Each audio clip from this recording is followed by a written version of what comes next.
Hey everyone, thanks for taking the time to watch this video from Alaska Cabin Quest. Today we're going to be taking a look at Samsing Cove cabin and a trip that we took there last summer. This is a great cabin. There's a lot of room there, so if you have a bigger group, it's great. It's not too far from town, so that makes it easy.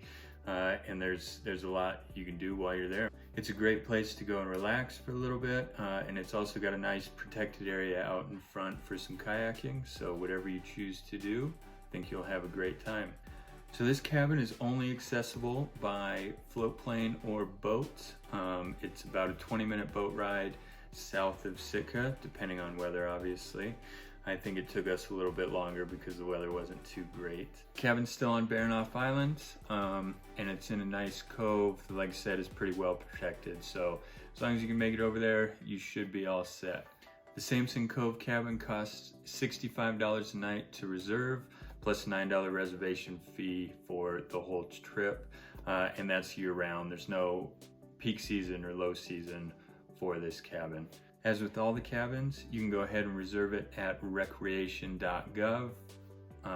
So go take a look around, they'll show you the availability, and you can do your booking straight from there. We'll show a tour of the cabin later in the video, but a few things to note real quick. It is a pretty large cabin. Between all of the bunks and generous floor space, you could fit up to 15 people in there. It's 2 levels, sleeping spaces on both levels. Another thing to note about the cabin, it does not have a wood burning stove. It does have a diesel stove. So if you go, make sure to bring some #1 diesel oil for your heating needs. Forest Service says it can take up to 5 gallons for the first 24 hours and then between 2 and 5 gallons a day after that, depending on conditions. There's also a mooring buoy out front of the cabin, which is convenient, but this is not included in the reservation. This is a first come, first serve use buoy, so there is a chance that somebody else might be tied up when you get there.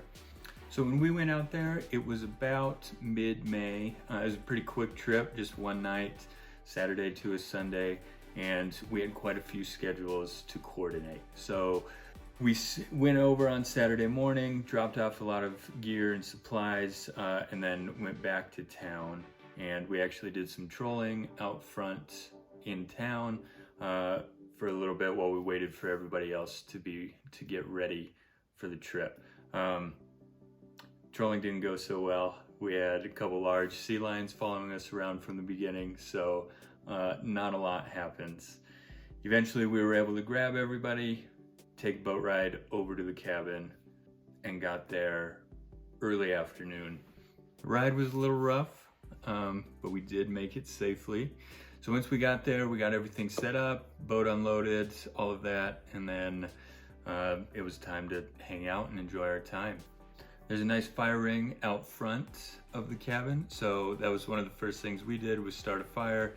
We found some old woods we were able to use around the cabin itself.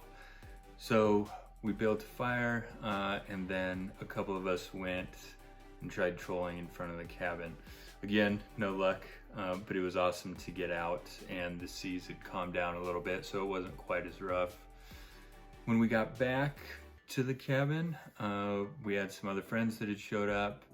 We hung out, drank some beers, and enjoyed the fire. We were lucky enough to have a couple of the employees of Theobroma Chocolates out of Sitka with us on the trip. So in preparation, they had actually made a couple special batches of chocolate just for us to use in our s'mores that night. So that was amazing. After some drinks and hanging out for a while, we decided to have the s'mores, and they were delicious. So make sure to check out Theobroma Chocolates. It's definitely worth it. And ask them if they can make some s'mores for you. So we made our way into the cabin after filling ourselves with s'mores, and there was so much room, we decided to play some board games in a separate part of the cabin, and then people who wanted to go to bed were able to go to bed without too much disturbance. So that was a lot of fun. The next morning, it started to clear up a little bit and we were actually able to see some blue skies. The light was really amazing. So I took a walk around. There's a large meadow with a little stream next to the cabin, which was fun to kind of go check out, especially during low tide. I didn't go all the way back into the wooded area, but it was still a very beautiful thing to see. Then I made my way back to the cabin. People were starting to wake up, stir a little bit. And so since it was low tide, we were able to play some bocce ball on the beach out in front of the cabin. So we had quite a few of us, a couple little kids, dogs, the whole deal. And that was a blast before eventually deciding we needed to clean up and get out of there and get back to town. So that was our experience. You know, I think there's a lot of different things that you can do there, a lot of areas to explore. Like I said, out front is a beautiful place to kayak, especially if you want to learn. It's nice, calm, protected. And now we'll go ahead and do a tour of the cabin itself. Go ahead and go into the cabin. The door is really unique. It's a really cool looking door with a lot of bolts on the inside. Here's the kitchen area. As you can see, a lot of counter space. There's a big table here, so there's plenty of room for cooking and for people to eat. Here's the first set of bunks with a double on bottom and a single on top. And here is the oil stove heater, which works really well. We were all roasting when this thing was fired up.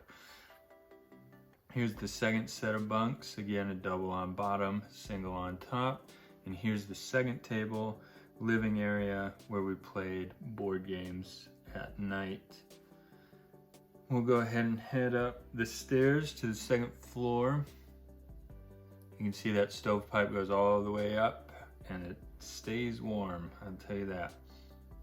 So here's a little room with a bunk and a lot of floor space. And then we'll see the walkway to get over into a mirrored another sleeping space with again a lot of floor area and another bunk right there. There's also a couple skylights in the top of this cabin, so if it is sunny out, it's actually really well lit.